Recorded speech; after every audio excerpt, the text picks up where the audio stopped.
What's up, after school parents? Look at every morning. By the time you get here, these are dry. Every morning, we take antibacterial solution and wipe down every single table, every single and chairs, every single morning. And you'll see the fog video with this too, taking care of these kids.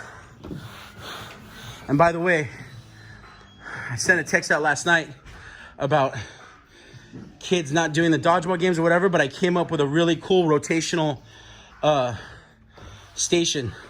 We're gonna do rotational stations with games.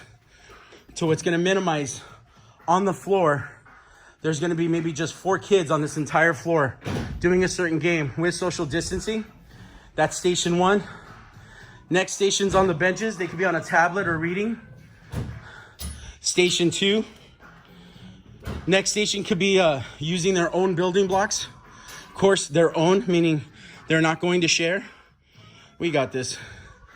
Okay, with this COVID stuff, I know people are getting hurt by it, but we'll make sure we kick its ass. Sorry for the French, but you know, peace.